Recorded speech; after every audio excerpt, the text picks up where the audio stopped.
Hello, and you've probably been wondering what on earth we've been getting up to and where our truck has been. Well, it was stuck down in Bunbury getting fixed, and that's about 616 kilometres away from us. So I'm going to fill you in as I fill in my mother-in-law as to what on earth has been going on. Hi Liz, how are you doing? Oh, good thanks Julie. Yep, how are you? Good, thank you. You finally recovered from that drive of bringing us back and racing back to Perth all within a day, and yes. That was perfectly fine. And really, I was thinking it's obviously the right time of day to drive anywhere because people all like to leave early in the morning, so it's crowded. That time of day, there was hardly anybody on the roads. They'd all got where they wanted to go, or the late shift hadn't started. No, and I must be leaving around 2 o'clock. I've found from here you get a pretty good run into Perth. It's not, that was a Sunday, but it's not like you're leaving after school. But I've always found the afternoon travel actually really good, even early evening. So yeah. Yeah, no, that's good. Well, all I know as of today is that the diff is being engineered. So they have obviously taken off the second back wheel of the truck. No problems taking that one off. Had to take the whole diff off the truck, and someone is machine engineering it. And don't know when that's going to get finished. I know that the company will be pushing to get it done quickly because obviously our truck is sitting in there using up, time to fix other trucks. So, So anyway, Pete, I haven't seen Pete since lunchtime today. So, anyway, we're not racing down tomorrow is all I was going to say. It's Friday. We're not sort of going, it's ready, come and get it. Unless they magically said, we'll have it all fixed and ready for you to go. I think they'd probably want to know they could actually get it out of the shed, out of their machinery shed before they called us up. Like they'd rather have it sit there for a day rather than us race down and waste, do you know what I mean? Urgency. So anyway, we'll see. Well, I imagine, I don't know how long, as you say, I don't know how long the machining would take, but putting it all back together again, that's going to take a bit of time anyway. You'd think so, and Pete did say that we're probably going to have to get new, bearings or something and pads or something on the other wheel as well. And in some ways he doesn't actually mind that because then he knows that that's there. But actually the whole machining of the diff, I don't think really should be our problem. No. It wasn't our fault. So, yes. Absolutely. No. Yeah. No, that's for sure. Yeah. So wait and see. So, at least it's progress. Yeah. Yeah. Good morning, and here we are with Oscar and Pete, and we are going to pick up our truck from Bunbury. It is a Friday, and we are heading down to go collect him, and we'll finally, after about 3 weeks, we can get him back. And this little journey has tired poor little Oscar out. He doesn't look the most comfortable. But there's our baby just waiting outside the front of the truck yard at Bunbury Truck. So we are super, super stoked. And we check out the new diff. I can't actually remember what it looked like before, but it looks pretty good. So we park up just on the Bunbury foreshore and check out a few of the local artworks, like the Wadandi Budja sculpture, which was built in 2019. And then we head down to Busselton to check out their famous jetty, which you can actually see a little bit further out there along the edge of the ocean. And And of course in Busselton there is a brewery. So guess where Pete and Oscar are going to head while I go and explore the jetty, because dogs are not allowed on the jetty. So he gets to just sit in the park and while away his time.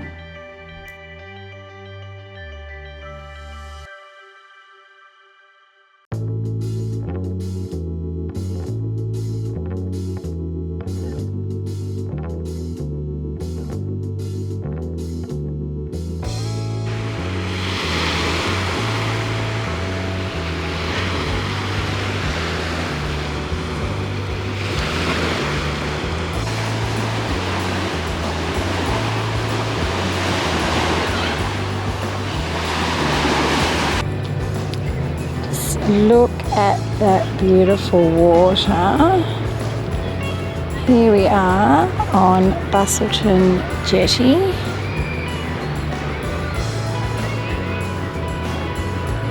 Beautiful beach.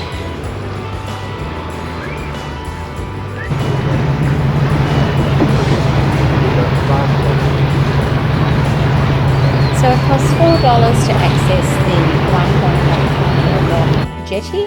It is the second longest jetty in the world and the longest tourist jetty in the southern hemisphere. Beautiful Busselton foreshore and some bathing pools.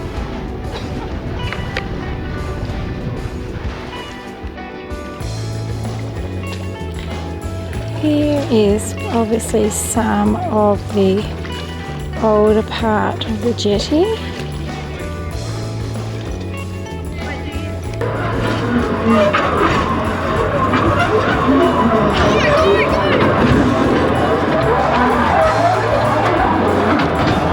So the train ride costs $17 for adults for the return journey, and for kids above 3 years it's $11. So that might save your legs a little bit of walking, but I prefer to walk.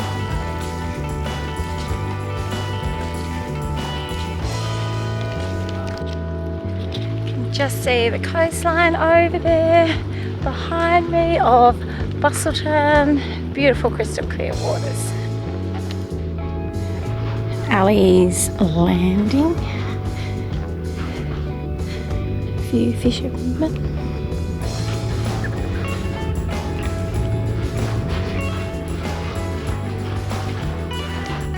So the Busselton Jetty was actually built in 1865, but there's so much more for you to do here. You can dive and snorkel and look at the underwater sculpture park that they have there.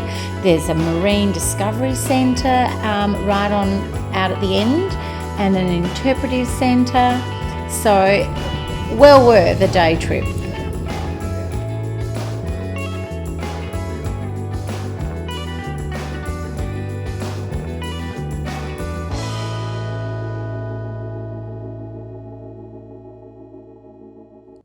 So I think I'm a little bit thirsty now, as a matter of fact, given I've just walked 3.6 kilometres out there and back. So I'm going to go find Pete and Oscar. Thanks, tiger dogs. Oh, they're a bit. They'll be happy. I better come and get those plates. Oh, you sick the dog of them, Pete. You'll knock your beer over. I think you've got a never-ending battle. Of course, let's go for a tasting paddle, why don't we? Yeah, it's sour. Pete's having a summer sour, and what's it like? Sour. Sour, okay. We've got the dog with us. You might actually. You want me to try it? Is it more like a cider? Yeah.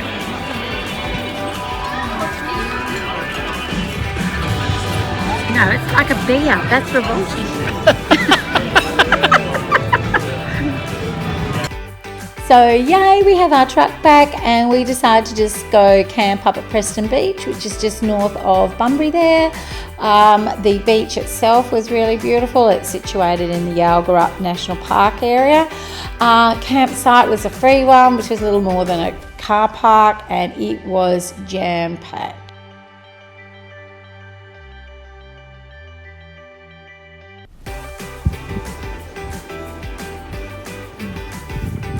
Let's go up and come.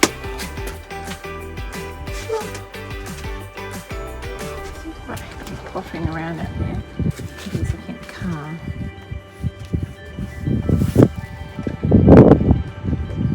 Come on, get up the steps. Come on.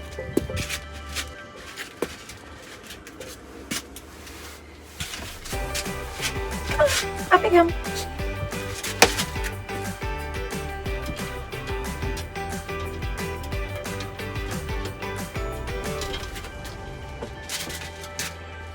Good boy. Now are you actually going to eat? That was last night's dinner. You haven't even eaten that. Now he's just sitting at my feet. Silly thing.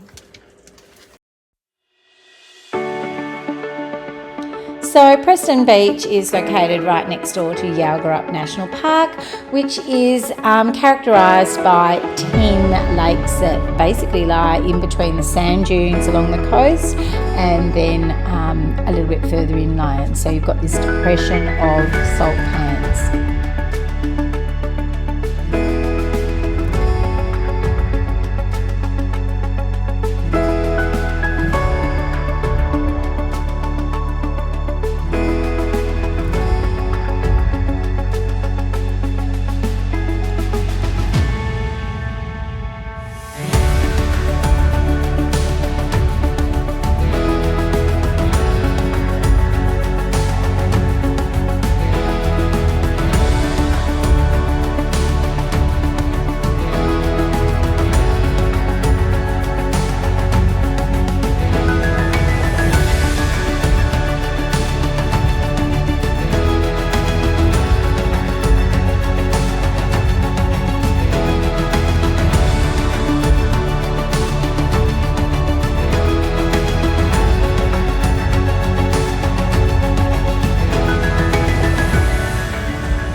Further along in the Yalgarup National Park area, there is Lake Clifton, and this leads you to this exciting little side trip of where you can actually see thrombolites. So scientists don't actually know too much about the thrombolites and how they're sort of formed. We just know that they're very ancient and very fragile microorganisms. So let's go check them out.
The path does eventually narrow, and there's little information plaques along the way.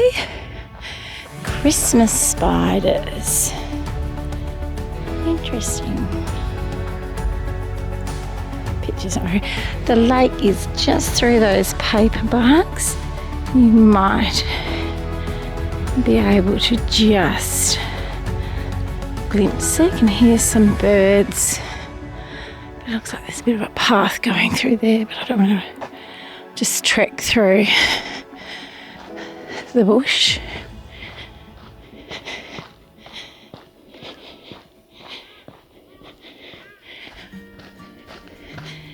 Here are a few water ducks, little birds.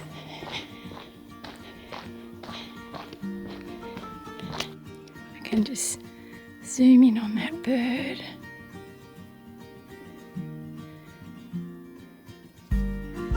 To see him like a blue-tailed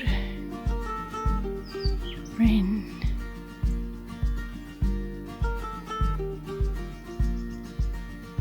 Very friendly. There he is up there. Go on. The interesting thing is when you go along this walk, you actually stumble across first of all this beautiful carving. Pretty. Hi there. Hi.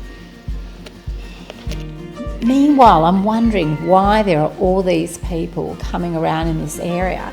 And lo and behold, I'd actually stumbled upon one of Thomas Dambo's giants of Mandurah. Check these out. These are hidden all over in places of Mandurah, all made out of wood, and you've actually got a sculpture trail and outdoor exhibition.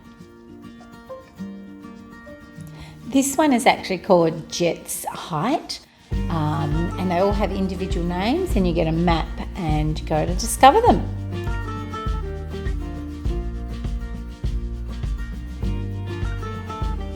And of course, guess what we found? Another brewery. This one is actually just around the corner of where the particular hidden giant is, Thorny Devil Brewery. So we can of course check it out. Thorny Devil. Here's our truck. We're in tandem convoy with both of our cars. Beerocopter. And of course, guess what we're going to do now? Another tasting paddle. This one's got a few more in it, mind you. I always seem to get a photo of Pete tasting the beer. Wasn't much on offer for me, I don't think. Come on. Oscar, come on. Come on. Oscar, come on. What's wrong? All right, do your business. Come on. You don't like walking, do you? So, as mentioned before, if you are going to Mandurah, do check out these amazing Thomas Dambo giants. They have actually made them all wheelchair accessible, which is really exciting. And there's a lot of information on websites, there's social stories, and this one is actually Cedar's song, which is, it's about 4 metres high and 4 metres long, and it's sitting on the groin looking out over the Dawesville Cut. Basically, it's holding a large metal trumpet, hence why it's called a song. And it's basically asking the water to leave the inlet and go back out into the ocean so that the water cycle can start all over again.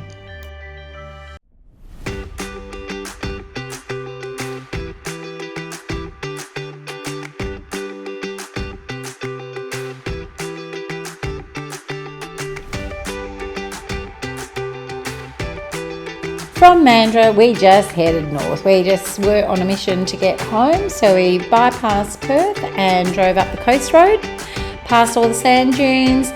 We were going to stop in at one of the free wiki camps up there, but it was just jam-packed because the weekend it was so busy, and by 5 o'clock we couldn't be bothered paying for a site, so we just free camped off to the side of the road until we got home.